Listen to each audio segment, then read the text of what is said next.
हाँ, आराम से वो आगे का मुद्दा है। तो अधिकार जो है तो बहुत ऐसे हैं, आपने भी सामान्य ही पढ़े होंगे। जब हम आर्टिकल के अंदर आर्टिकल की बात करेंगे तो एग्जैक्टली आपको समझ में आएगा कि हमारी जो समाज में जो राजनीतिक व्यवस्था है वो कितने अच्छी तरीके से है, कोई दिक्कत नहीं हो पाती। ठीक है, बैठ जाइए। क्या हुआ, आगे बैठने तो इधर आ जाइए, इधर जगह खाली है, बैठ जाइए। आप लोग नए हैं, आप तो शायद आई थी एक बार, मैंने आपसे मिली, आप शायद नहीं हैं। आप तो मतलब नहीं है, नए हैं। ठीक है, आप भी नए हैं सर, चलिए कोई बात नहीं, अच्छे से पढ़िए। हाँ, तो हम इस मुद्दे पे बात कर रहे थे मौलिक अधिकारों पे। ठीक है, तो आज हम मौलिक अधिकारों को बहुत डिटेल से पढ़ेंगे कि एग्जैक्टली ये है क्या और इनके बेसिस पे कैसी व्यवस्थाएं स्थापित हुई है हमारे समाज में। ठीक है, हम इतने राइट के लिए जागरूक नहीं है, लेकिन जो सरकार चल रही है वो जागरूक है, उस बेसिस पे वो चीजें हमेशा बनाती रही है। ठीक है, तो आज हम इसको लिखेंगे तो थोड़ा सा हेडिंग डाल के लिख लीजिए, मैं पहले लिखाऊंगी, उसके बाद उस पर चर्चा करूंगी। ठीक है, ताकि दोनों चीजें साथ साथ चलें।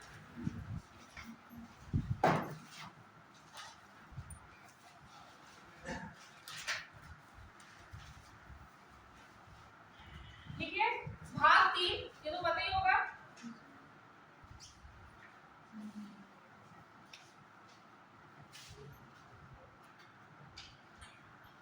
भाग 3 अनुच्छेद 12 से 35 कहां से लिए गए मौलिक अधिकार? बैठिए बैठिए बैठिए, लिखिए।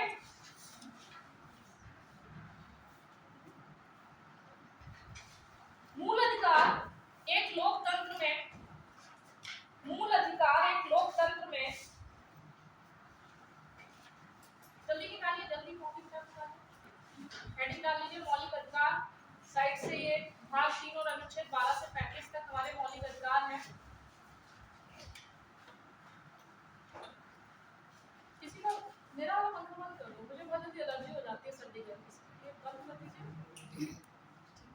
Thank you. ठीक है बंद हो, इसको मत कीजिए वरना ये सब गरमा जाएंगे। चलिए लिख लिया। मौलिक अधिकार किसी लोकतंत्र में, एक लोकतंत्र में व्यक्ति के सर्वांगीण विकास के लिए आवश्यक होते हैं। मौलिक अधिकार एक लोकतंत्र में व्यक्ति के सर्वांगीण विकास के लिए आवश्यक होते हैं। उसके बाद लिखिए, तथा जनता को नैतिक बल और अधिकार प्रदान करते हैं। नैतिक बल और अधिकार प्रदान करते हैं और साथ ही साथ व्यवस्थापिका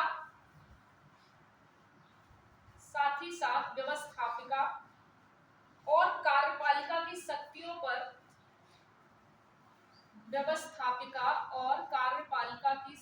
पर प्रतिबंध भी लगाते हैं। Next paragraph.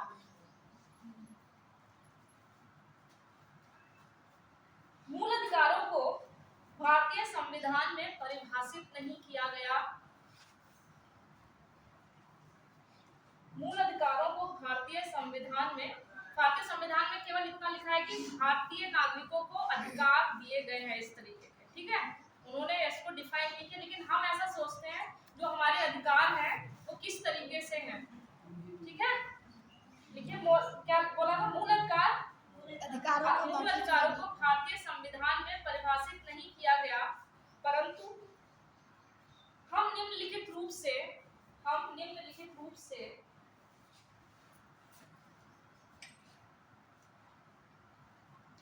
इसको परिभाषित कर सकते हैं।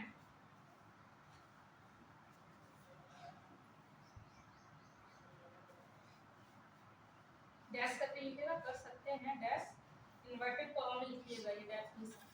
मूल अधिकार उन परिस्थितियों और सुविधाओं का, मूल अधिकार हमें उन परिस्थितियों और सुविधाओं का मूल अधिकार हमें उन परिस्थितियों और सुविधाओं का बोध कराते हैं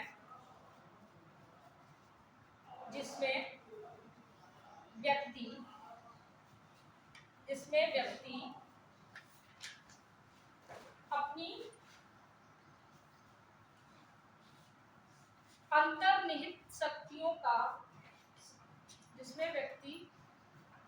अपनी अंतर्निहित शक्तियों के द्वारा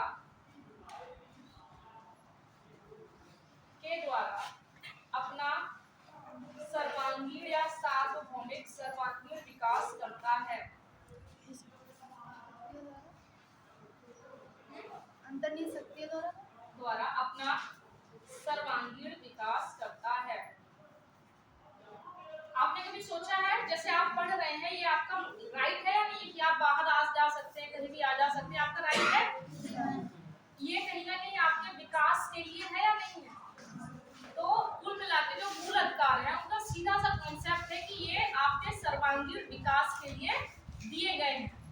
संविधान में ऐसा कुछ नहीं लिखा कि मूल अधिकार से तात्पर्य ये है, ऐसा कुछ नहीं लिखा है। मूल अधिकार से सामान्यतः उन्होंने लिख दिया अनुच्छेद 12 से 35 तक निम्न प्रकार के मौलिक अधिकार दिए गए हैं।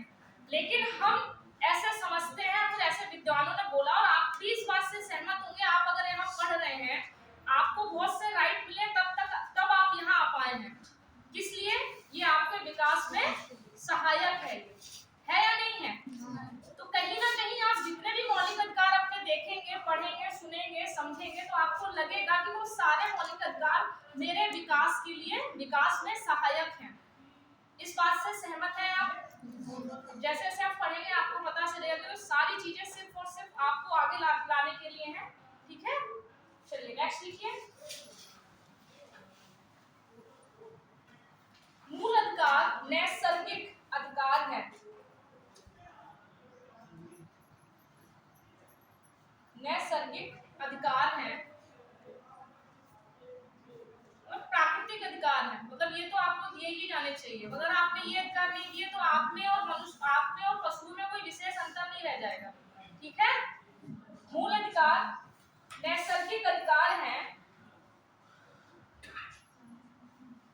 इसके द्वारा मनुष्य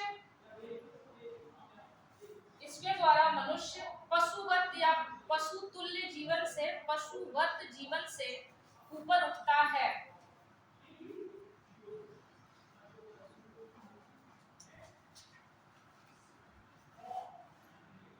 ठीक है, हेडिंग डाल लीजिए उद्देश्य। एग्जैक्टली उद्देश्य है क्या? तात्पर्य यही है, और कहीं ना कहीं उद्देश्य एक ये भी हो सकता है डायरेक्टली कि विकास करना हमारा। ठीक है, तो उद्देश्य लिखिए। मूल अधिकार का उद्देश्य, राज्यों पर प्रतिबंध लगाकर, मूल अधिकारों का उद्देश्य राज्यों पर प्रतिबंध लगाकर मर्यादित शासन करना है। अर्थात विधिवत शासन करना है। आपको नहीं लगता कि आपके जो मूल अधिकार है वो कहीं ना कहीं आप राज्य पर नियंत्रण बनाए रखते हैं? लगता है आपको? आपका कोई भी जैसे मैंने इंटरनेट वाली बात कही है ना, तो आपको लगा कि ये हम राज्य इतना मतलब निरंकुश कैसे हो सकता है कि उसके मन में जो आया वो कर लिया। हम डायरेक्ट सुप्रीम कोर्ट गए, हमने ये बात रखी, सुप्रीम कोर्ट ने माना और उसको किसमें ला दिया? हमारा अधिकार बना दिया। तो ये कहीं ना कहीं सरकार को कैसे रखता है? शासन में रखता है, मर्यादित रखता है। सरकार इनके इर्द गिर्द ही काम करेगी, इस सीमा से बाहर सरकार नहीं जा सकती। जाएगी तो सुप्रीम कोर्ट। ठीक है ना? बोला करिए ए फॉर आर्टिकल एप्पल। ठीक, तो बोला करिए इस बात को। मैं बार-बार कहती हूँ कि पॉलिटी को समझिए, समझने के साथ आपको चीजें याद करने की नौबत नहीं आएगी, पॉलिटी में तो विशेष रूप से। ठीक है, चलिए नेक्स्ट लिखिए। फिर कुछ इतिहास लिख लेते हैं कि मौलिक अधिकार सबसे पहले किसने दिया था, क्या था। इतिहास करके हेडिंग डाल लीजिए, या ऐतिहासिक पृष्ठभूमि।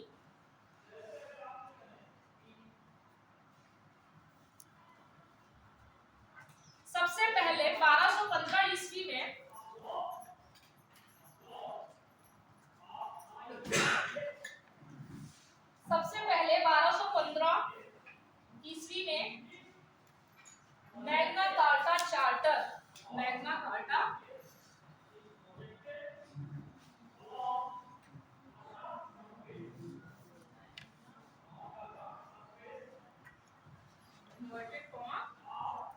सबसे पहले सर्वप्रथम 1215 ईस्वी में मैग्ना कार्टा चार्टर द्वारा इंग्लैंड के सम्राट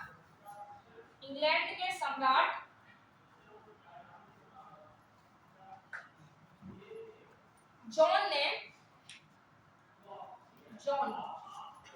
ने अपने नागरिकों को कुछ अधिकार प्रदान किए थे। सर्वप्रथम 1215 ईस्वी में इंग्लैंड के सम्राट थे जॉन, उन्होंने अपने कुछ नागरिकों को अधिकार प्रदान किए थे जिसे मौलिक अधिकार कहा गया। तो मौलिक अधिकार का कॉन्सेप्ट कहाँ का है? इंग्लैंड का, ठीक है, उसे मौलिक अधिकार कहा।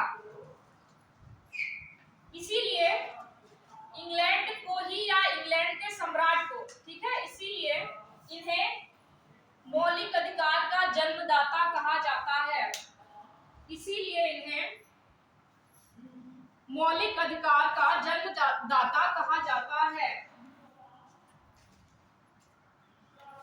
इतनी बात समझ में आई आप लोगों के? नेक्स्ट, अब जैसे ये लाइन लिखी उसके बाद ऐसे डैश लगा लेना कि हम एक इतिहास पढ़ रहे हैं कि पहले ये हुआ, फिर इसके बाद कुछ और हुआ होगा, फिर उसके बाद कुछ और हुआ, उसके बाद हमारी एक प्रोसेस वर्तमान में जो है, ठीक है, समझ गए?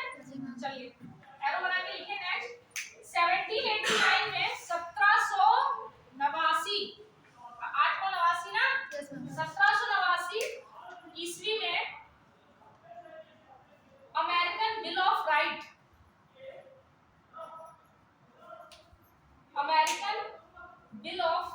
द्वारा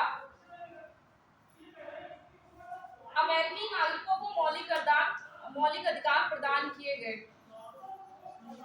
अमेरिकी नागरिकों को अमेरिकी बिल ऑफ राइट द्वारा अमेरिकी नागरिकों को मौलिक अधिकार प्राप्त। ये क्या सबसे पहले इंग्लैंड था, ठीक है, इसीलिए इसको हमने जन्मदाता कहा था। उसके बाद अगर दूसरे नंबर पे दिए गए तो किसको? अमेरिका को। नेक्स्ट एरो डाल के लिखिए। 1789 में ही, मतलब इसी ईयर में 1789 ईस्वी में फ्रांस में भी मौलिक अधिकार प्रदान किए गए। फिर डैश, आप कहीं ना कहीं देखेंगे ये वही देश है जो उस समय कहीं ना कहीं लड़ रहे थे या फिर ये आगे थे, तो यही सबसे पहले अधिकारों की बात हुई, ठीक। नेक्स्ट लिखिए, 1858 ईस्वी में विक्टोरिया घोषणा पत्र, इसको इन्वर्टेड कॉमा में कर लेना। 1858 ईस्वी में विक्टोरिया घोषणा पत्र में, याद है ये विक्टोरिया घोषणा पत्र जो कैनिंग ने पढ़ा था 1 नवंबर को, जब 1857 युद्ध हुआ था, सारा शासन किसके हाथों में चला गया था? महारानी के हाथों में। पहले कौन करता था? ईस्ट इंडिया कंपनी करती थी। आया कुछ ना? हाँ, वही वाला, इसको विक्टोरिया घोषणा पत्र था। तो 1858 ईस्वी में विक्टोरिया घोषणा पत्र में भारतीय मूल अधिकार देने की बात की गई। भारतीय मूल अधिकार देने की बात की गई, लेकिन इसे लागू नहीं किया गया।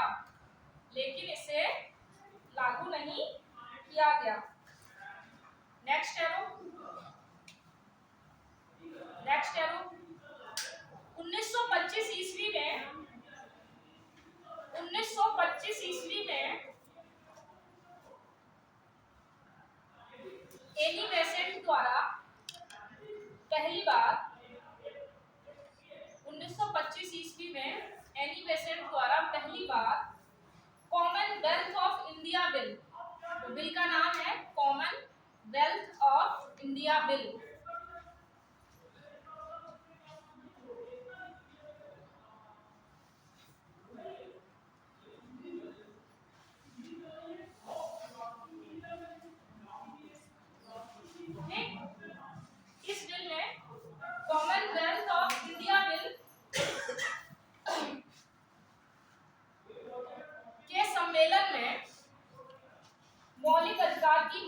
की गई।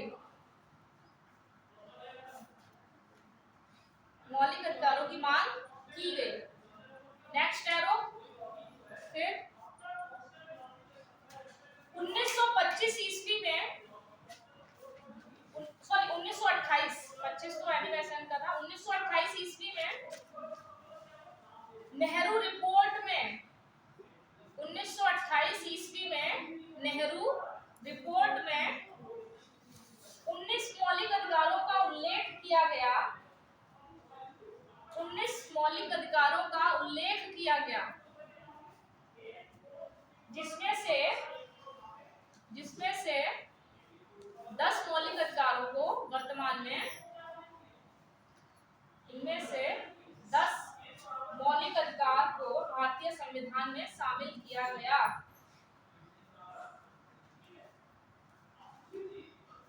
ठीक है।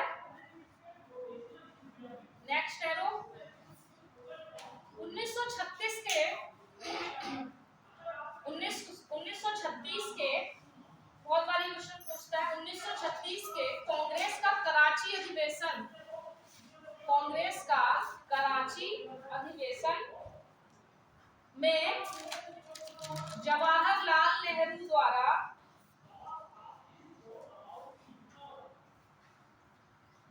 अपने द्वारा बनाए गए मौलिक अधिकारों का प्रारूप, अपने द्वारा बनाए गए मौलिक अधिकारों का प्रारूप कांग्रेस की बैठक में पेश किया या प्रस्तुत किया, जिसकी अध्यक्षता, प्रारूप कांग्रेस की बैठक में प्रस्तुत किया, जिसकी अध्यक्षता सरदार वल्लभ भाई पटेल द्वारा की गई।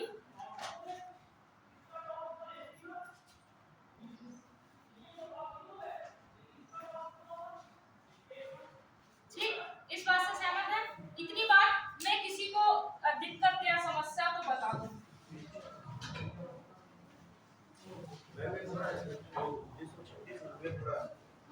बोल दो या बता दो। 1936 में थोड़ा कन्फ्यूजन लगता है। अच्छा, क्या मैं समझा दूं? समझाना नहीं है। 1936 कि 1921 नहीं 36 है, डोंट वरी, कैस्टो रिलेशन है, कंफर्म। तो क्या सबसे पहले हमने इस बात को समझा कि इंग्लैंड में सबसे पहले जो मैग्ना कार्टा चार्टर आया था, समझ लीजिए थोड़ा सा क्यों 1900 क्या इंग्लैंड में सबसे पहले मैग्ना कार्टा जो चार्टर आया था, क्रम से लिखाया है सारी चीजें, उसमें मौलिक अधिकारों की बात हुई थी, इसलिए इनको हम जन्मदाता कहते हैं। ठीक, उसके बाद फ्रांस, उसके बाद एनी बेसेंट आई, अब बहुत लेट हो गए, उसके बाद एनी बेसेंट आई है ना, फिर नेहरू रिपोर्ट आया, फिर कांग्रेस की बैठक हुई थी जो कराची अधिवेशन 1936 फैजपुर अधिवेशन, जिसकी अध्यक्षता सरदार वल्लभ भाई पटेल ने की थी, तो उसमें इनकी मांग की गई। तो ये एक प्रोसेस थी, समझ गए? इतना ही इतिहास, और इससे बाहर इतिहास से कभी पूछा नहीं जाएगा। ठीक ठीक, देखो समय में क्यों चले जाते हो, ऐसा लग रहा है इमरजेंसी में चले गए। चलिए लिखिए फिर नेक्स्ट। स्वतंत्रता प्राप्ति के बाद, स्वतंत्रता प्राप्त, नेक्स्ट पैराग्राफ से लिखिएगा। स्वतंत्रता प्राप्ति के बाद मौलिक अधिकारों को संविधान में शामिल करने के लिए, स्वतंत्रता, इतनी मांगों के बाद फिर एक हमने स्वतंत्रता हमें मिल गई थी, उसके बाद हमने एक समिति बनाई थी, समिति से क्वेश्चन आता है। स्वतंत्रता प्राप्ति के बाद मौलिक अधिकारों को संविधान में शामिल करने के लिए एक उप समिति बनाई गई,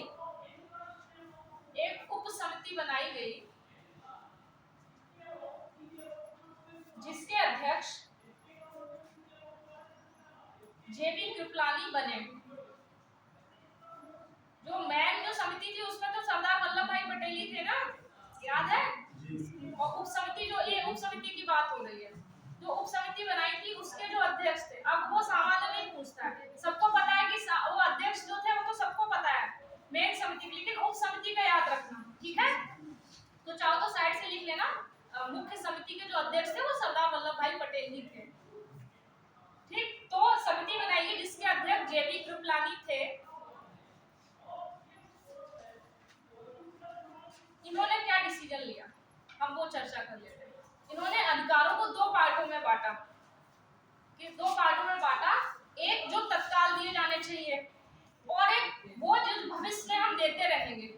अनुसार, क्योंकि हम आजाद होके आए थे, है ना, हमारे पास इतने संसाधन नहीं थे कि हम इतने अधिकार दे दें, पता चलो फिर से लड़ाई हो जाए।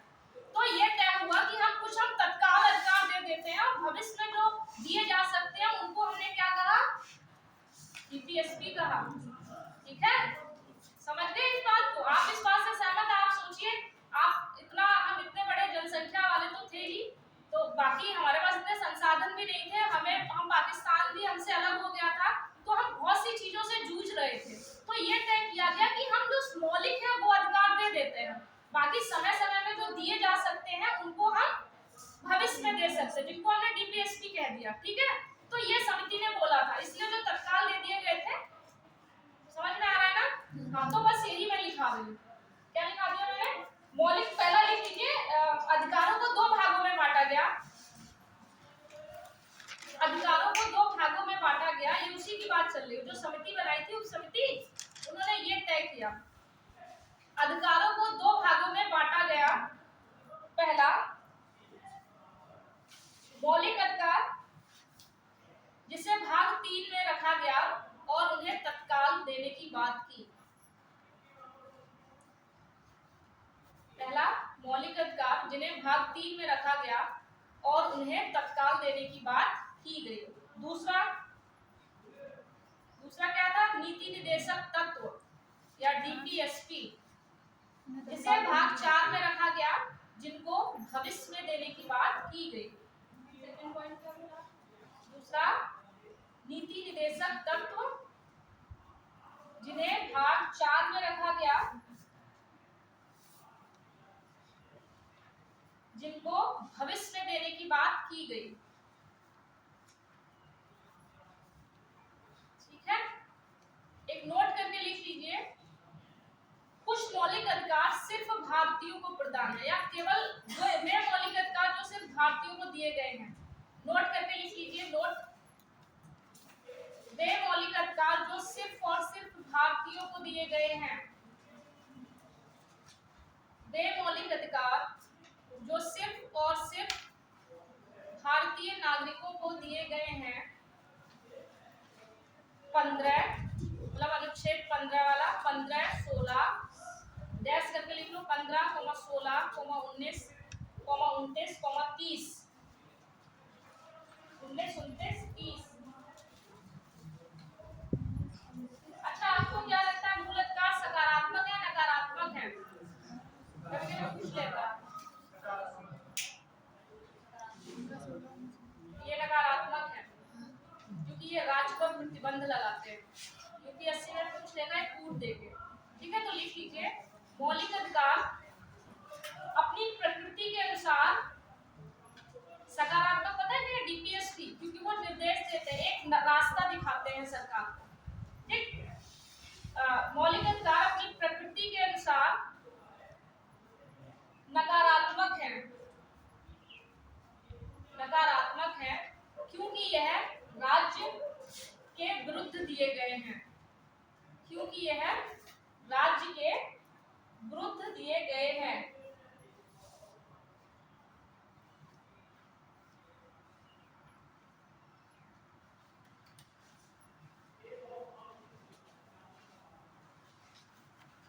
अब डाल लीजिए, हम अपने मौलिक अधिकारों पे आते हैं। हेडिंग डाल लीजिए, मौलिक अधिकार।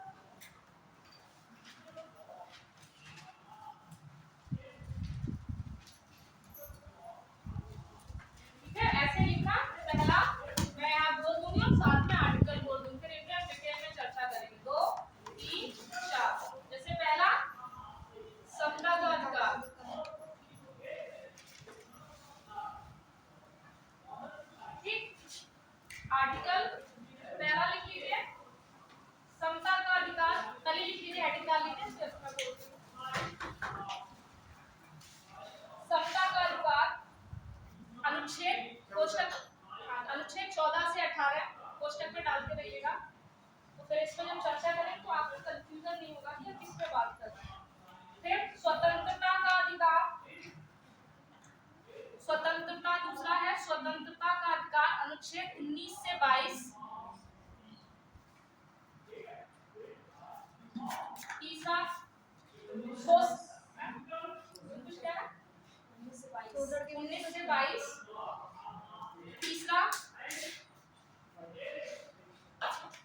शोषण के विरुद्ध अधिकार 23 और 24। चौथा, धार्मिक स्वतंत्रता का अधिकार अनुच्छेद 25 से 28। छठा ने चौथा पांचवा पांचवा संस्कृति और शिक्षा का अधिकार अनुच्छेद 29 और 30। अनुच्छेद 29 और 30। छठा, संवैधानिक उपचारों का अधिकार। संवैधानिक उपचारों का अधिकार अनुच्छेद 32। मुझसे क्वेश्चन पूछा गया था इंटरव्यू में, अच्छा आपको जितने अधिकार दिए गए हैं आप ऐसा कौन सा अधिकार है आप चूज करेंगे। अनुच्छेद 32 है संवैधानिक उपचारों का, ठीक है। ऑन द स्पॉट मुझको लगा कि सबसे जो बेस्ट है आर्टिकल 32, क्योंकि अम्बेडकर जी ने भी इसे आत्मा कहा था अपने संविधान की। अब बोर्ड है, बोर्ड कुछ भी कह सकता है, उसकी बात तो आपको माननी ही है। तो मैंने बोला सर मैं आर्टिकल 32 को प्रेफर करूंगी। उन्होंने बोला क्यों? क्योंकि सर ये नींव है, अगर ये नहीं होगा तो बाकी के अधिकार मुझसे कभी भी छीने जा सकते हैं और मैं कुछ नहीं कर सकती। उनका जो क्रॉस क्वेश्चन था वो ये था मुझसे कि आप पहले से ये मान के चली हैं, आप पहले से ये बैठ के चलिए कि आप लड़ने के लिए तैयार हैं, आप लड़ना पहले पसंद करेंगे। मुझे मुस्कुरा के बोला नहीं सर मेरा मतलब वो नहीं। तो वो जैसा बोर्ड फंसा ले आप उनसे बिल्कुल उनकी बातों से सहमत रहिए, भले वो सही है चाहे गलत है वो अलग मुद्दा है, वो जो कह रहे हैं बस उसी को मानिए। एक बार ऐसे एक लड़की थी, उसका कुछ पता नहीं वो अपनी बात पे अड़ गई। वो होता है ना कभी कभी आपको बहुत परेशान कर रहे थे कि आप देखें आप कितने पेशेंस रखते हैं, आप किससे आ जाएंगे गुस्सा कर जाएंगे। मेरे चेहरे पे डर था नो डाउट, क्योंकि उन्होंने मुझसे सिर्फ ऑप्शनल पूछा था, सोशल इश्यूज के कोई क्वेश्चन नहीं पूछे। और मुझे लगता है सोशल इश्यूज के कोई क्वेश्चन पूछते तो मुझसे बेहतर कोई जवाब नहीं दे पाता, ऐसा मुझे लगता है। इंटरव्यू में भी हम आपस में डिस्कस कर रहे थे, 2-3 लड़के बैठे हुए थे, तो उन्होंने भी बोला था मैडम आपके जवाब बहुत बेहतरीन रहते हैं, मैडम को धन्यवाद बोला था। लेकिन किस्मत की बात है कि मुझे ऑप्शनल पूछा, खैर वो मुद्दा नहीं था, जितना आ रहा था उतना बताया। लेकिन उनका मतलब ये नहीं है कि आपको कितना आ रहा है, वो ये देखना चाह रहे हैं आप कितना पेशेंस रखते हैं। हमारे एक सर है गोपाल जी तिवारी, उनकी वो आईएएस की तैयारी करते थे दिल्ली में और बहुत ब्रिलियंट है नो डाउट। उन्हीं से मैंने ज्योग्राफी पढ़ा था ऑप्शनल के लिए। तो जब भी वो उनके हमेशा कॉल आता था इंटरव्यू के लिए, तो जब भी इंटरव्यू के लिए जाते थे हमेशा उनसे बहस हो जाती थी। सर के चेहरे पे दिख जाता था ये ज्यादा उनमें पेशेंस नहीं, अगर उन्होंने थोड़ा सा भी जैसे इनको पता है सर को कि मैं सही हूँ और वो उनसे बोर्ड कह रहा है कि आप गलत हैं, तो सर भिड़ गए। बस उसके बाद से आज सर पढ़ा रहे हैं, ये दिक्कत मतलब हमें वहाँ ये मैटर नहीं करता आपको कितना आता है, आप वो सही है बड़े हैं बस इतना मान के निकल आइए, समझदारी उसी में, वरना वो बहुत कम मार्क्स भी देते हैं।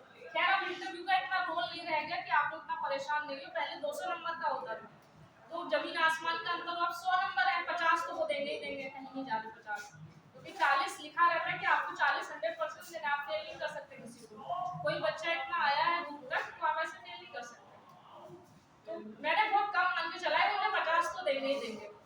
अगर सोशल इश्यूज होता तो मैं आपको यकीनन कहती हूँ 70 और प्लस देते सभी मार्क्स, लेकिन आर्यन त्रिपाठी सर का बोर्ड था, कुछ कह नहीं सकते, उनका हटाओ, जाके फिर दोस्तों के साथ पार्टी की, फिर आगे वापस।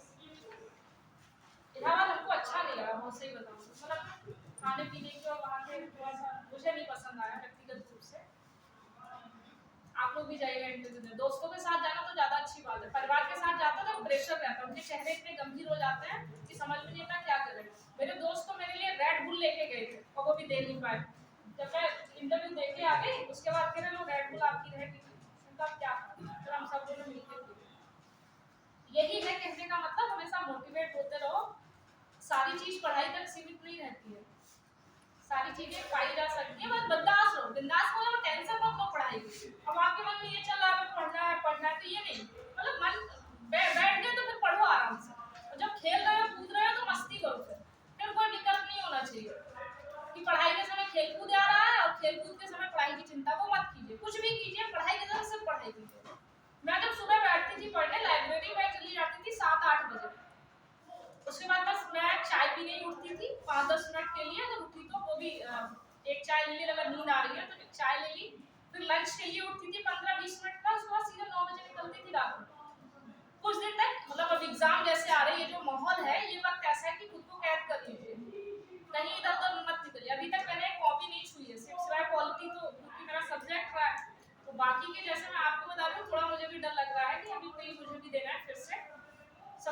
एसडीएम या डिप्टी एसपी नहीं मिला तो फिर से तैयारी करूंगी ना मैं, मुझे चाहिए तो फिर एसडीएम चाहिए या डिप्टी एसपी, इसलिए मैं कह रही हूँ कि आराम से भरोसा हो जाए, इतना कोई हुआ नहीं है किसी और आपके और हमारे से लोग ही बनते हैं। मैं बहुत बहुत बड़ी वो नहीं हूँ कि मैं बहुत अलग दुनिया से आई हूँ, मैं भी गांव से बिलोंग करती हूँ, मतलब ये है कि गांव नहीं गई हूँ कभी इतना, लेकिन हाँ गांव से अच्छा जुड़ाव है, मुझे पसंद है गांव है। मोटिवेट रहिए, अच्छा पढ़िए, अच्छा होगा। चलिए मैम ये जो आपसे क्वेश्चन पूछा गया था इसमें क्या हम समझ सकते हैं? उन्होंने मुझसे बोला कि आप आर्टिकल 14 से सहमत नहीं है, वो तो समानता की बात करता है, बिल्कुल उनकी भी बात कहनी ठीक थी, लेकिन मेरा जो उस समय सोचने का नजरिया था वो था, इतना प्रेशर होता है कि आप कुछ कर ही नहीं पाते। मैं सामान्य क्वेश्चन के जवाब नहीं दे पाई, मुझे बाद में रियलाइज हुआ क्योंकि बहुत अच्छा प्रेशर उन्होंने क्रिएट किया था। अध्यक्ष महोदय ने कंटिन्यू मुझसे क्वेश्चन किया, उसके बाद मेरे चेहरे पे डर भी लगा, उन्होंने बोला चाय नाश्ता ले लो मैडम, उनका सर थैंक यू, मैंने अभी बाहर की मतलब जो रहा अच्छा रहा, बस ये है डरिए, इतना डरना भी जायज है कि सामने वाले को लेके कि आप वो डर इज्जत में कर रहे हैं, ये नहीं कि चले गए सीना तान के आप पूछो तुम क्या कर लोगे, अब इंटरव्यू में क्या कर लोगे, सॉरी है क्या कर लोगे इससे ज्यादा, पर वो अलग मुद्दा है, हमारा सम्मान उनका करना चाहिए तो करते हैं। मेरा तो गला खराब होने लगा था, जैसे मैं बोर्ड के बाहर बिठा दी गई थी, अर्दली में था, वो मुझसे कह रहा था मैडम पानी है कुछ, मैं कहा सर अभी कुछ मत बोलिए, आप मुझे शांत बैठा रहने दीजिए, वो डर होता है, होना भी चाहिए जब आप, क्योंकि एक होता है ना एक पीडीएफ में रोल नंबर होने से नाम होने से आपका जमीन आसमान बदल जाता है, अगर नहीं है तो आपको फिर एक साल रगड़ना है पूरा, और अगर है तो फिर तो मजे ही मजे हैं। वो कहते हैं ना जिसको आप जानते भी नहीं है उसके भी कॉल आते हैं, और मेरे साथ अक्सर हुआ है, अभी भी होता है, तो मुझे इतना क्या कोई, सबसे अच्छी बात मुझे मेरी लगती है कि मुझे कोई मेरे पद या पोजीशन से मुझे नहीं मानता, मेरी बातों से, मेरे हैबिट से, मेरे आचरण से सब मुझे मानते हैं, तो मुझे अच्छा लगता है। मुझे लगा हर व्यक्ति को ऐसा होना चाहिए कि जब आप बोले तो लगे कि नहीं सामने वाला सच में आपके लिए परेशान है। चलिए 21 अगर चॉइस कर ले तो हाँ कुछ भी कर सकते हैं, लेकिन भाई ना अध्यक्ष कहते हैं कि आपने किसको चूज किया। हाँ तो इसमें क्योंकि हम ये देखते हैं कि मतलब विस्तृत भी है, हर एक पक्ष को छूता है हमारा प्राण है, अगर देखें तो हर एक क्षेत्र में आ जाएगा। लेकिन उन्होंने मुझसे बोला ना कि आपने 14, मुझे तो लगा 14 यूज करना चाहिए था, मैं कहा सर मुझे यही समझ में आया तो मैंने ले लिया सर, बाकी सर मुझे लगता है कि हाँ आप सही कह रहे हैं, क्या है तब वो क्या था लगता तो मैं कुछ भी है, जैसे उनका भी कहना ठीक था 14 होना चाहिए, मेरे हिसाब से मेरा कहना, मेरे हिसाब से ये लगा कि अम्बेडकर ने इतनी बड़ी बात कही थी कि आत्मा है और जब तक किसी चीज का उपचार नहीं होगा वही हट जाए, तो सरकार एक हजार से सोच लो, सरकार को ये पता चल जाए कि अब ये कहीं नहीं जा सकते, तो आपको लगता है कि वो बाकी के आपके वायलेशन नहीं करेगा आपके अधिकारों पे, उसे डर हमेशा किसका लगा रहता है, 32 का, मानते हैं कि नहीं मानते हैं, इसीलिए 32 के डर के मारे सरकार हमेशा मर्यादित चलता है, तो इसलिए मैंने बोला बाकी उन्हें जो सोचना था वो सोचे, वो गलत बोल रहा है, ठीक आगे बढ़े।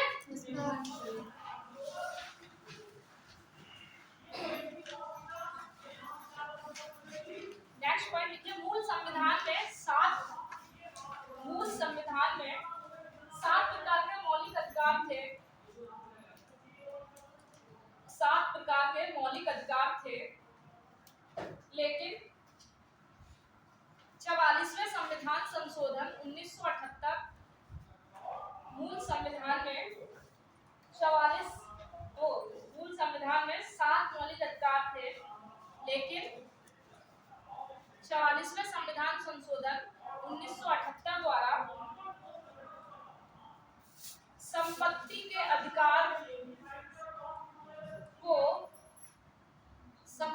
अधिकार को मूल अधिकार से हटा दिया गया,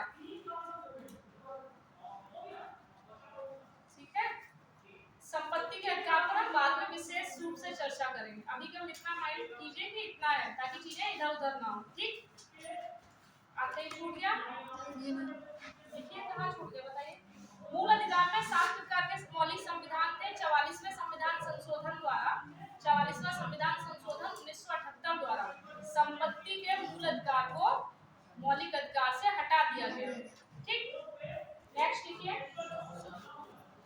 मूल आपको क्या लगता है मूल अधिकार पूर्ण रूप से दिए गए क्या आपको,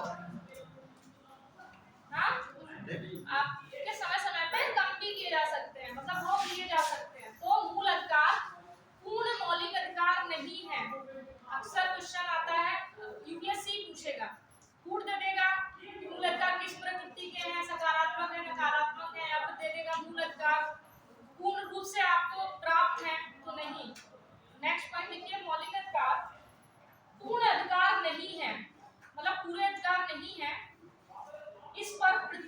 भी लगाया जा सकता है। इस पर प्रतिबंध भी लगाया जा सकता है। संविधान में यह प्रावधान किया गया है, संविधान में यह प्रावधान किया गया है कि राज्य सार्वजनिक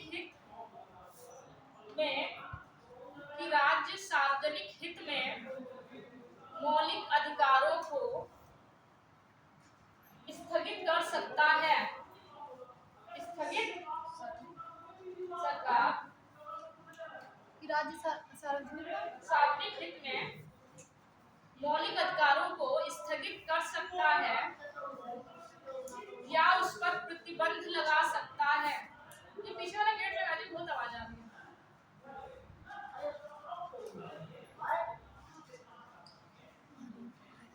ठीक, जैसे आप कभी देखते हैं कर्फ्यू लग जाता था। कर्फ्यू क्या है पता है क्या? प्रतिबंध लगा सकता इंग्लैंड में दरोगा होता था, उसका नाम कर्फ्यू था।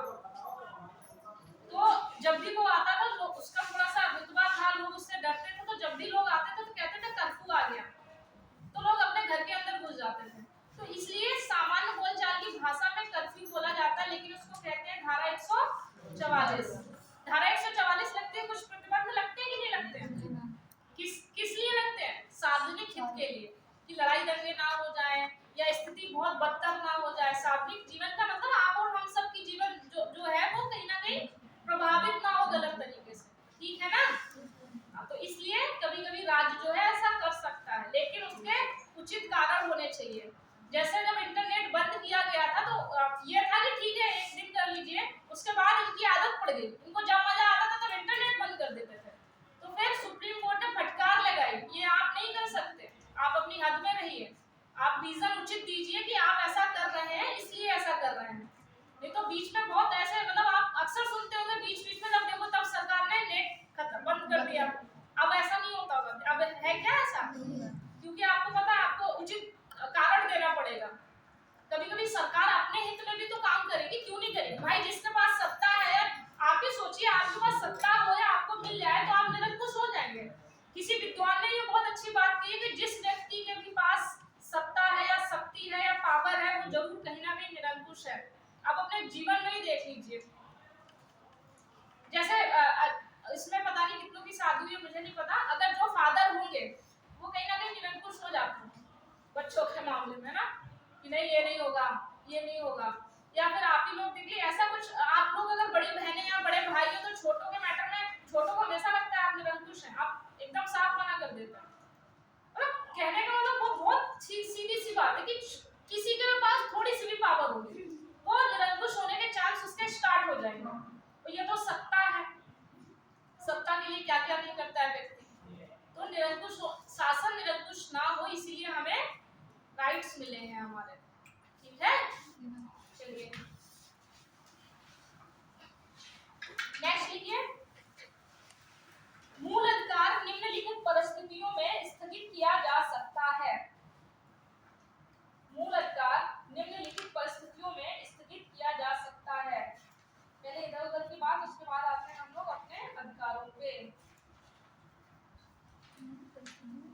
कुछ भी इससे छूटे ना। मूल अधिकार निम्नलिखित परिस्थितियों में स्थगित किया जा सकता है।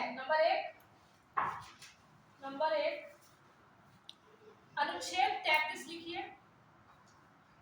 अनुच्छेद 33 के आगे डैश करके लिखिए। सेना सदस्यों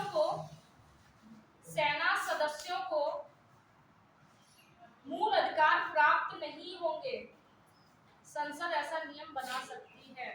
सेना सदस्यों को मूल अधिकार प्राप्त नहीं होंगे, संसद ऐसा नियम बना सकती है।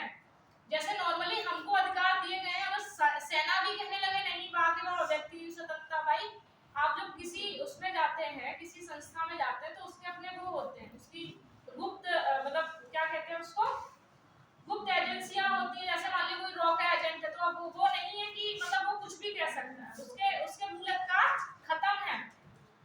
आपने देखा है जैसे अभी आप है नॉर्मली है कुछ भी बोलिए चलेगा, अभी मैं भी हूँ कुछ भी बोल रही हूँ चलेगा, सिलेक्शन हुआ नहीं कि मैं कुछ नहीं बोल सकती।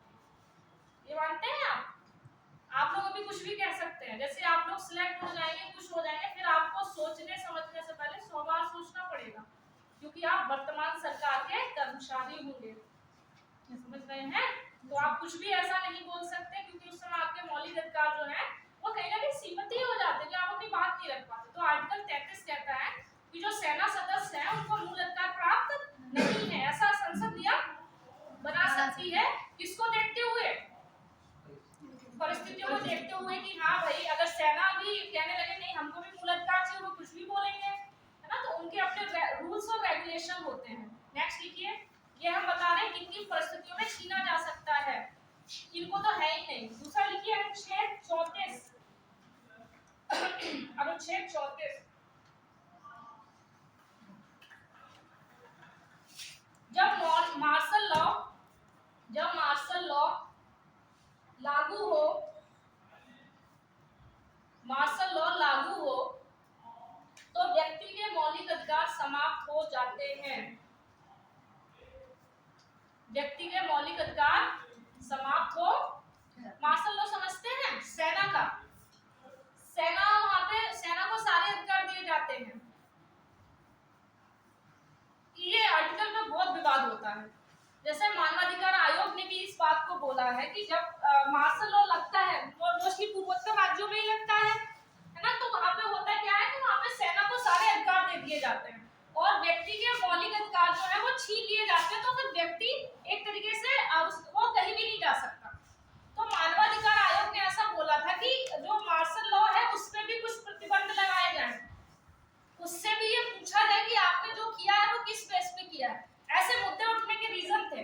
जब पूर्वोत्तर में ऐसे कुछ मार्शल लॉ लगता था तो अक्सर ऐसा देखा गया कि जो सेना का जो व्यवहार है वो बहुत अच्छा नहीं है ना। महिलाओं के साथ रेप के बहुत केसेस आए, महिलाओं ने ये शिकायतें की, वहां के नागरिकों ने भी इस मैटर में बहुत सी बातें रखी। तो ये जो हमारी संस्थाएं हैं या बहुत सारे एनजीओस हैं, वो इस मैटर पे उन्होंने आवाज उठाई और ये मुद्दा लगातार चलता चला आ रहा है और इसमें कभी भी मेंस में क्वेश्चन भी बन जाता है। ठीक है, तो इस अनुच्छेद को विशेष रूप से याद रखना। पूछा भी जाता है कि जब मार्शल लॉ लागू होता है, इस अनुच्छेद के तहत जो है जो राइट्स है वो छीन लिए जाते हैं। आर्टिकल 34। ठीक, नेक्स्ट लिखिए अनुच्छेद 352, अनुच्छेद 352,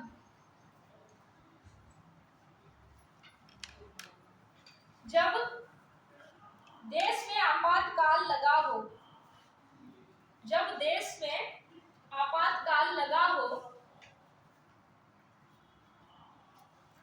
जब देश में राष्ट्रीय आपातकाल लगा हो तो मौलिक अधिकार स्थगित हो जाते हैं। ठीक है, इसी के नीचे लिख दीजिए अनुच्छेद 20 और 21, अनुच्छेद 20 और 21 किसी भी स्थिति में स्थगित नहीं किए जा सकते हैं। ऐसा कब बोला गया? 44वें संविधान संशोधन 1978। अनुच्छेद 20 और 21 किसी भी स्थिति में स्थगित नहीं किए जा सकते। कोष्टक में लिख लेना, ऐसा 44वें संविधान संशोधन 1978 द्वारा किया गया। पर दो चीजें याद इसमें बहुत विशेष रूप से रखना कि जो स्थगित नहीं हो सकते और जो सिर्फ नागरिकों को प्राप्त है और किन किन परिस्थितियों में ये हटाए जा सकते हैं, इन पर रोक लग सकती है। ठीक है, अभी तक किसी को कोई समस्या? ये बोला करो। हाँ, कहीं छूट गया आपका? कहाँ छूट गया बताइए। 44वें संविधान संशोधन अनुच्छेद 20 और 21 किसी भी परिस्थिति में स्थगित नहीं होगा, इसे कोई भी नहीं छीन सकता। अनुच्छेद 20 और 21 किसी भी परिस्थिति में स्थगित नहीं होगा। कोष्टक में लिख लो, ये कब जोड़ा गया? 44वें संविधान संशोधन 1978 द्वारा। कंफर्म? ठीक, अब चौथा लिखिए।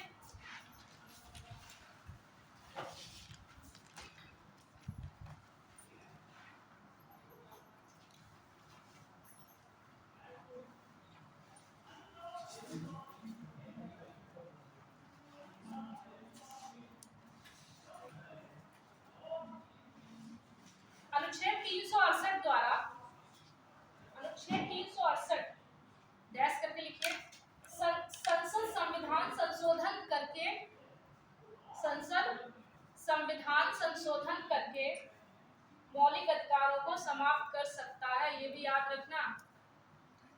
ऐसा कभी संशोधन आएगा नहीं कि आपके सारे मौलिक अधिकार स्थगित हो जाए।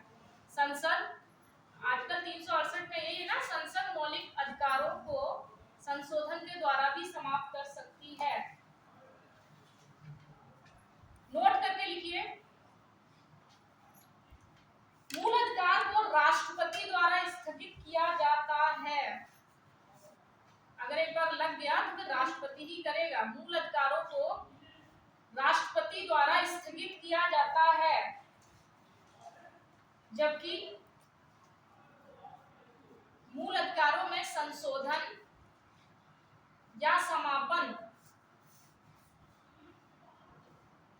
मूल अधिकारों में संशोधन तथा समापन करने का अधिकार संसद को है। ठीक है, जब भी स्थगित करेगा तो कौन करेगा? राष्ट्रपति की घोषणा से स्थगित होंगे।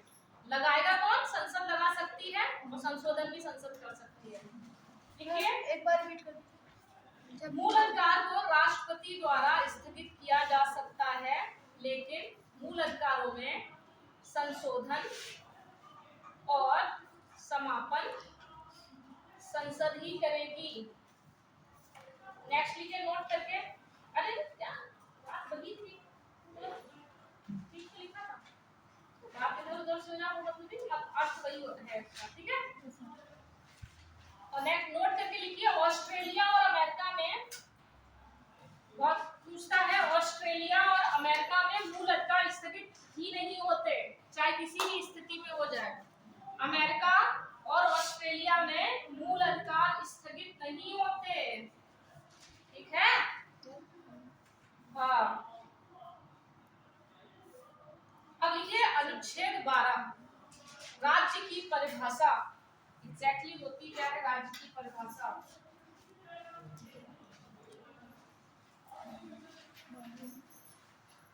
राज्य की परिभाषा अनुच्छेद 12।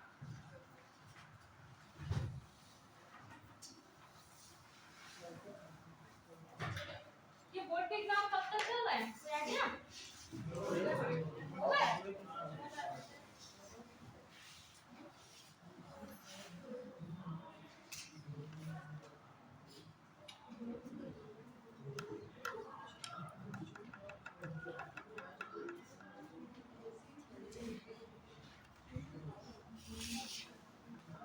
अनुच्छेद 12 में राज्य की परिभाषा है। ठीक है, कभी कभी पूछ लेता है यूपीएससी में, राज्य से तात्पर्य है। ठीक है, 2-3 पॉइंट दे देगा, फिर आपको कंफ्यूज कर देगा, तो सीधी सी बात पढ़ेंगे राज्य में क्या क्या आता है। देखिए निम्नलिखित, ऐसे लिखिए, जब तक मना ना किया जाए, जब तक मना ना किया जाए, राज्य में निम्नलिखित ही शामिल हैं। राज्य में निम्नलिखित ही शामिल हैं।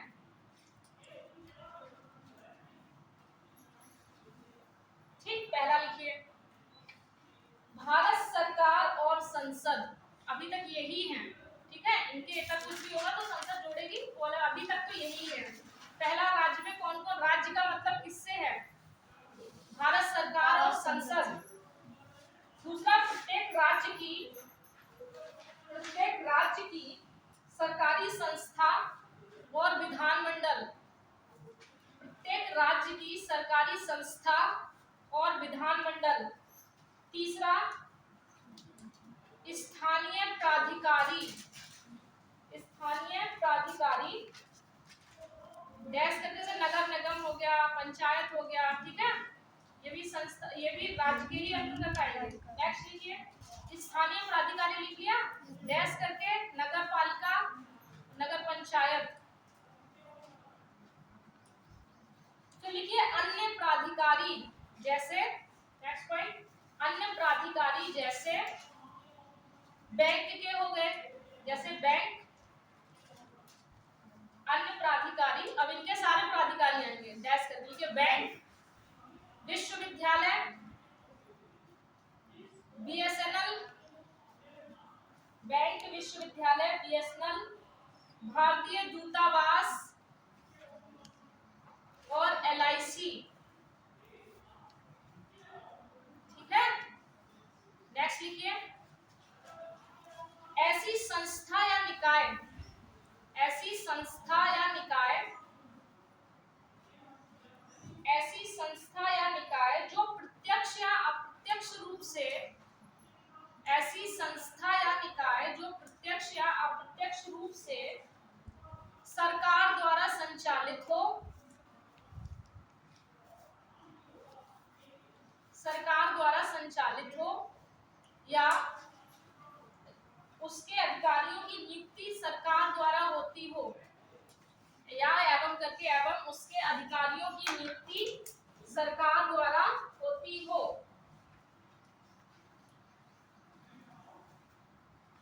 सरकार द्वारा होती हो तथा उसमें जनता का पैसा लगा हो, तथा जिसमें जनता का पैसा लगा हो, ऐसे निकाय या संस्था को हम राज्य की परिभाषा में रख सकते हैं,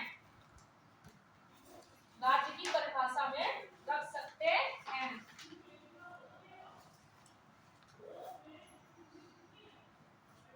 ठीक है, नेक्स्ट इसी में पॉइंट डाल के नेक्स्ट और लिखिए इसी के आगे। ऐसी संस्था या निकाय, ऐसी संस्था या निकाय जिसे जिसे नियम बनाने का अधिकार, ऐसी संस्था या निकाय जिसे नियम बनाने का अधिकार, कौमा लागू करने का अधिकार,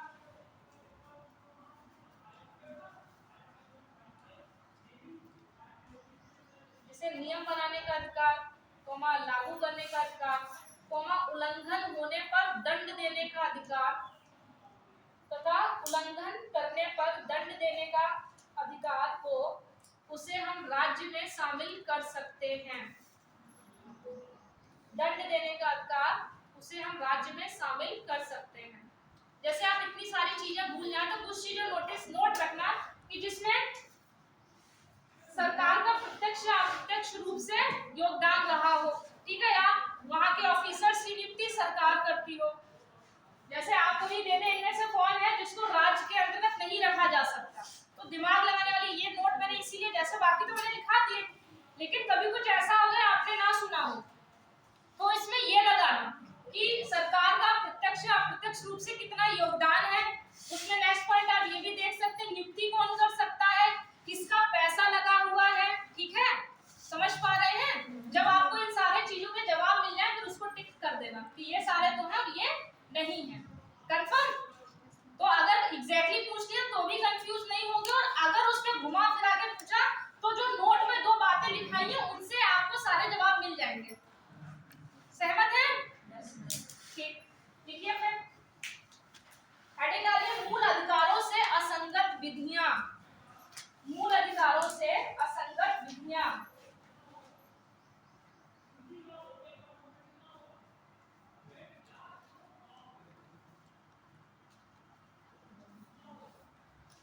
अनुच्छेद 13, अनुच्छेद 13 मूल अधिकारों से असंगत विधियां। अगर जो मूल अधिकारों से मैच नहीं करेंगी उन्हें आर्टिकल 13 के तहत कहीं ना कहीं खत्म कर दिया जाएगा। ठीक है, ये इस बात को कहता है। तो लिखिए आर्टिकल 13, मौलिक अधिकारों की रीढ़ की हड्डी या आधार स्तंभ है ये अनुच्छेद। ठीक है, यह अनुच्छेद, या फिर ऐसे लिखिए मौलिक अधिकारों की रीढ़ की हड्डी या आधार स्तंभ है। इनका उद्देश्य मौलिक अधिकारों के संबंध में, इनका उद्देश्य मौलिक अधिकारों के संबंध में संविधान की सर्वोच्चता स्थापित करना है। मौलिक अधिकारों के संबंध में, इनका उद्देश्य मौलिक अधिकारों के संबंध में संविधान की सर्वोच्चता स्थापित करना है, या दूसरे शब्दों में करना है। दूसरे शब्दों में अनुच्छेद 13, दूसरे शब्दों में अनुच्छेद 13 संवैधानिक प्रावधानों को संसद या राज्य विधानमंडल द्वारा बनाए गए, दूसरे शब्दों में अनुच्छेद 13 संवैधानिक संवैधानिक प्रावधानों को संसद ऑब्लिक राज्य विधानमंडल द्वारा बनाए गए नियमों पर प्राथमिकता देना है।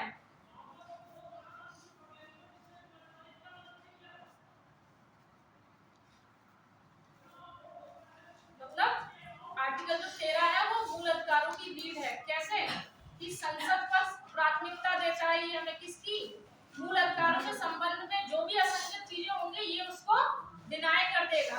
मौलिक अधिकारों की प्राथमिकता है, ठीक है। इसके तहत कुछ चीजें प्रावधान किए गए हैं, उसको लिख दीजिए। जैसे आप सुनते होंगे आच्छादन का सिद्धांत क्या होता है, पृथक है ना, पृथक्करणता को कहते हैं। तो पहले लिख लीजिए, निम्नलिखित अनुच्छेद 13 में निम्नलिखित प्रावधान समाहित हैं। अनुच्छेद 13 में निम्नलिखित प्रावधान समाहित हैं।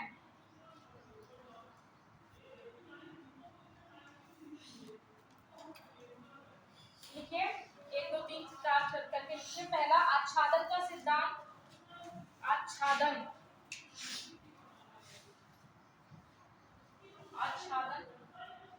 का सिद्धांत नंबर 1। दूसरा न्यायिक पुनर्विलोकन, न्यायिक पुनर्विलोकन।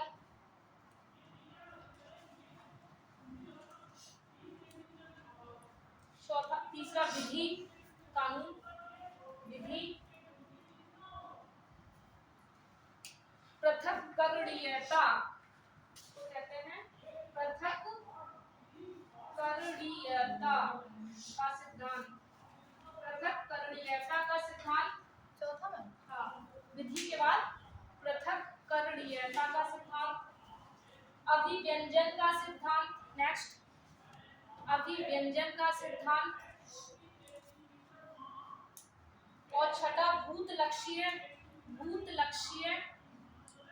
का सिद्धांत, भूत लक्ष्य।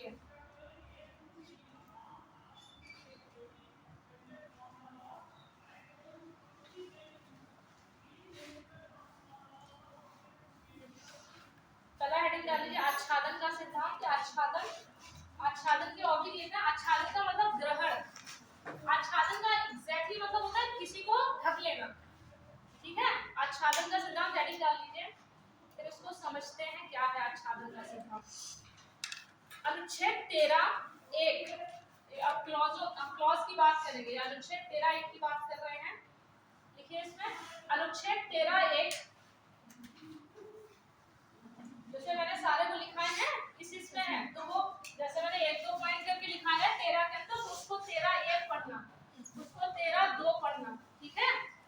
थोड़ा सा डिटेल में डाले हैं, कभी कभी कुछ टॉपिक कुछ है सारे डिस्कस नहीं करेंगे, कुछ लोग पूछे गए हैं, पूछे जा सकते हैं, ठीक है। अनुच्छेद 13 इस सिद्धांत का प्रतिपादन करता है, अनुच्छेद 13 इस सिद्धांत का प्रतिपादन करता है जिसमें मौलिक अधिकार द्वारा संविधान पूर्व विधियों को, जिसमें मौलिक अधिकार द्वारा संविधान पूर्व विधियों को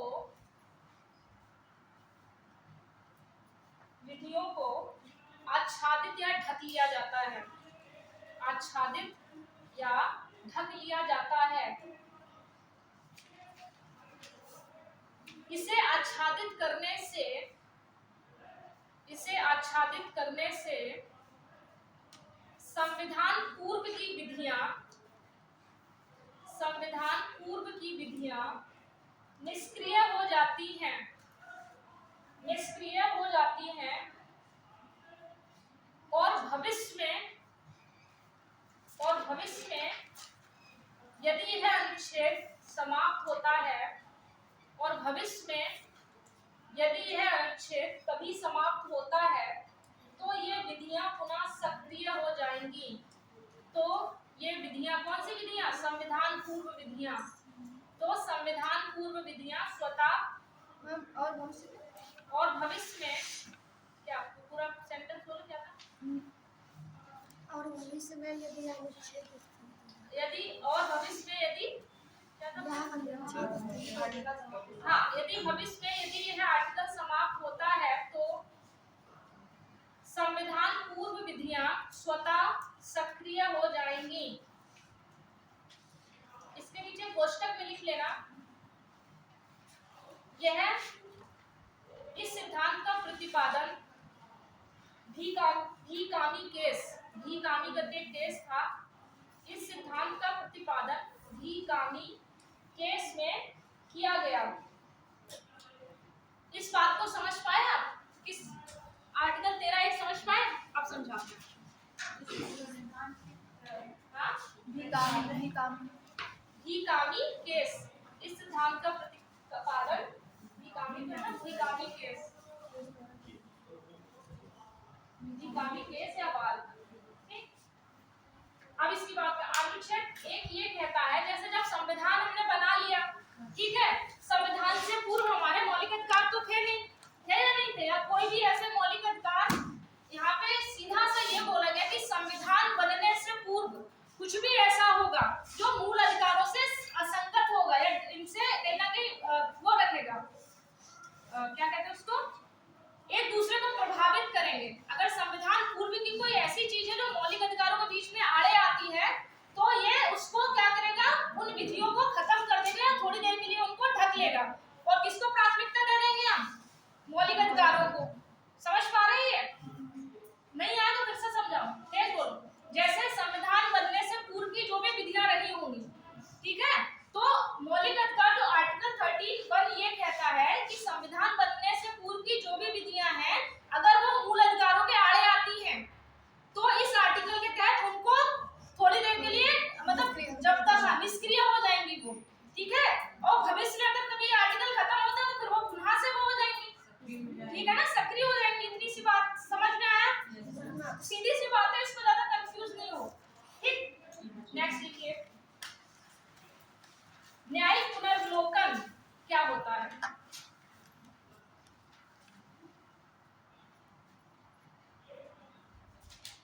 न्यायिक पुनर्विलोकन अनुच्छेद 13(2), अब 13(2) की बात कर रहे हैं। न्यायिक पुनर्विलोकन अनुच्छेद 13(2) लिखिए। इसका अर्थ है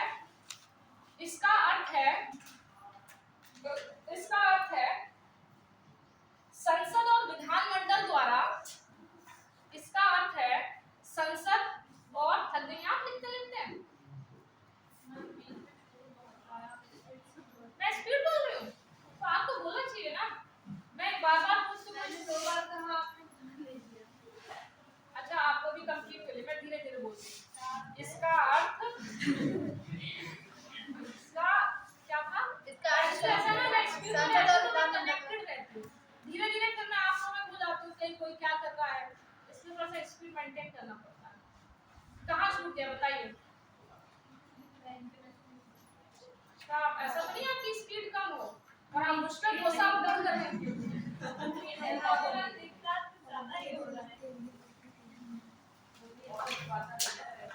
एक बार अगर आपके नोट्स बन जाएंगे ना, जीवन में कभी किसी से नहीं पढ़ना, जीवन में कभी किसी से नहीं पढ़ना पड़ेगा, तो थोड़ा सा लिखना बनता है। तो बहुत हवा आ रही है, तो इतनी सुकून की हवा आ रही है। तो इसका अर्थ है संसद और विधानमंडल। आप कोई छूटेगा तो आप बता देना कृपया करके। इसका अर्थ है संसद और विधानमंडल द्वारा बनाए गए नियमों का, इसका अर्थ है संसद और विधानमंडल द्वारा बनाए गए नियमों का न्यायालय द्वारा अवलोकन करना, न्यायालय द्वारा अवलोकन करना। दूसरे शब्दों में न्यायिक पुनर्विलोकन वह शक्ति है, दूसरे शब्दों में न्यायिक पुनर्विलोकन वह शक्ति है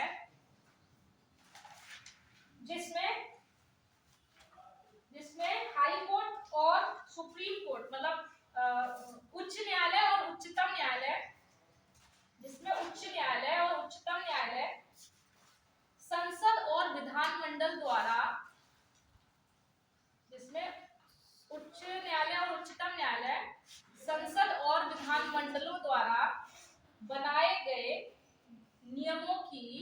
बनाए गए नियमों में संवैधानिकता की जांच करता है। संवैधानिकता की जांच करता है। अगर ये नियम संविधान के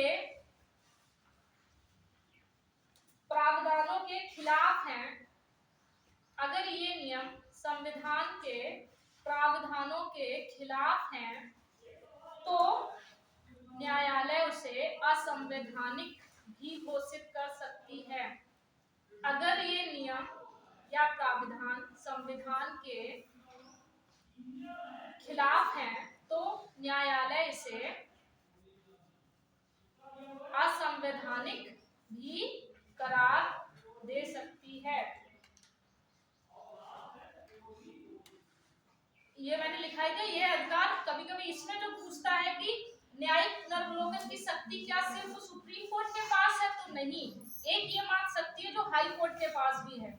ऐसा कोई राज्य विधानमंडल कोई अगर उल्टे सीधे कानून बना दे, तो हम सबसे पहले का जो राज्य का जो सुप्रीम कोर्ट होगा, राज्य का जो हाई कोर्ट होगा, वो क्या करेगा, इसकी जांच कर सकता है। तो इस बात को दिमाग में बिठा लेना, चाहे लिख लो, न्यायिक पुनर्विलोकन उच्च न्यायालय और उच्चतम न्यायालय दोनों को है। बहुत बार ये क्वेश्चन आता है, इसलिए मैंने इसको नोट ही कर लिया।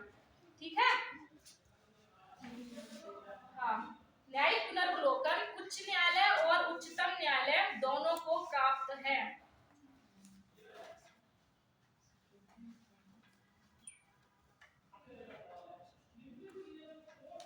भारत में इसका प्रतिपादन, न्यायिक पुनर्विलोकन के बाद देखिए, भारत में इसका प्रतिपादन मिनर्वा मिल्स मामले में किया गया। मिनर्वा मिल्स मामले में किया गया। भारत में इसका प्रतिपादन, भारत में इस सिद्धांत को किसके तहत लाया गया, किस वाद में, तो मिनर्वा मिल वाद या केस या मामला। ठीक, अच्छा, कहां से लिया गया न्यायिक हाँ, लिख लीजिए। जब मैं लिखाई थी स्रोत में तो लिखाया होगा अमेरिका से क्या क्या लिया गया, तो इसी में लिख लीजिए। जब इसी में आ गया, इसका प्रतिपादन या ये सिद्धांत अमेरिका से लिया गया है। ठीक है, नोट करके और लिख लीजिए, जो ये क्वेश्चन पूछा गया है। ब्रिटेन के सुप्रीम कोर्ट के पास ऐसा कोई अधिकार नहीं है। ब्रिटेन के सुप्रीम कोर्ट के पास ऐसा कोई अधिकार नहीं है। दो चीजें क्लियर, न्यायिक पुनर्विलोकन हमने लिया अमेरिका से है, और ब्रिटेन में ऐसी कोई व्यवस्था नहीं है। ठीक है, मौसम बहुत बदलने लग गया है, क्या कारण है भाई, बताओ आप लोग ज्योग्राफी वाले। मॉनसून से मुझे बड़ा डर लगता है। जब भी टीचर मुझसे कहता है मॉनसून कैसे आता है बताओ, भले मुझे कितना भी आता हो, मैं परेशान हो जाती हूँ। ऐसा है क्योंकि तापमान बढ़ रहा है, उसकी वजह से है जो प्रेशर है लो हो रहा है, तापमान बढ़ रहा है। अच्छा, कौन बोल रहा है, कहाँ से बोल रहा है, आप बोल रहे हैं? तो आप ऐसे बोल रहे हैं कि आप नजरें झुकाएं और हम कहें कहाँ से आवाज आ रही है। आप बोलिए, मैं समझ पाऊंगा, आपको समझाइए। अच्छा, आप लोग दोस्त यार हैं, दोनों हैं, दोस्त हैं आप लोग। तो क्या मॉनसून बताइए, मैं समझ लेती हूँ। मैं ये बता रहा हूँ कि इससे माने ये है तापमान बढ़ रहा है, तापमान बढ़ेगा तो यहाँ का प्रेशर लो। कहाँ का तापमान बढ़ रहा है? मैंने इंडिया का, अपने उत्तर भारत का। उत्तर भारत का, या उत्तर भारत के स्थल का या जल का? यहाँ स्थल का जो तापमान बढ़ेगा तो उससे जो हवाएं होगी हाई प्रेशर से लो प्रेशर की तरफ, वो तो सामान्य सा नियम होता ही है। क्या आपको नहीं लगता कि पहले से जो क्या पश्चिमी विक्षोभ जो आता था, है ना, वो कमजोर पड़ गया है कि नहीं? हाँ, थोड़ा कह सकते हैं जो भूमध्यसागर से मुझे नहीं लगता है कि मतलब पहले इतनी जल्दी तो नहीं गर्मी आती थी, है ना, इस समय ऐसा लग रहा है लू चलने लगी है। तो मौसम थोड़े दिन बाद पता है ये मौसम वाला कॉन्सेप्ट खत्म हो जाएगा, फिर हम ज्यादा पढ़ा करेंगे जलवायु परिवर्तन। जलवायु परिवर्तन सच में बहुत बड़ा मुद्दा है और जिसको हम बहुत हल्के में ले रहे हैं। एक दिन समझ में आए। आपने कभी जल का डेटा पढ़ा है? बहुत 2050 तक भारत के अधिकांश राज्यों में पानी की कमी जो है, किल्लत, जिसको किल्लत कहते हैं, वो दिखने लगेगी साक्षात रूप में। और शायद कुछ राज्यों के कुछ वो शहर है वहां पे पानी खत्म भी हो गया। समझ रहे हैं? तो पानी बचाओ। जो एक एक दो दो घंटे नहाते हो उसको कम नहाया करो। आप तो जगह नहाते नहीं हो, पानी बहुत बचाते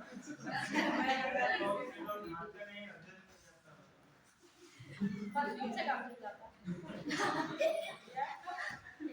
मैं तो इस नगरी से हूँ, मैं कन्नौज से हूँ वैसे, लखनऊ में प्रिपरेशन कर रही हूँ तो वहीं रह रही हूँ फिलहाल। कल मैं भी घर जाऊंगी अपने, वरना मैं आज ही निकलती। तो आज क्लास लग गई थी। वैसे सर्दियाँ अच्छी लगती है मुझे, कम नहाना पड़ता है, परफ्यूम लगा लो। सर्दियों में ज्यादा निकलती नहीं घर से कि नहाना पड़ेगा, अपना घर पे रहो मस्त बढ़िया से रजाई में। हम लोग के स्टूडेंट की बहुत खराब आदत होती है, जब बहुत गर्मी होगी तो हमें बहाना मिल जाता है, आज बहुत गर्मी है ऐसे नहीं पढ़ा जा रहा। पूरी रात में ये कह के दूसरा सोते हैं आज तो बहुत गर्मी थी इसलिए नहीं पढ़ पाए। और जब बहुत सर्दी होती है, बहुत सर्दी थी इसलिए नहीं पढ़ पाए। तो पता है हम लोग क्या ड्रामा करते हैं कि जो बीच का मौसम होगा तो खूब पढ़ेंगे, उसमें कुछ नहीं पढ़ते। तो ऐसे बहानेबाजी मत करिएगा, मैंने बहुत किए हैं।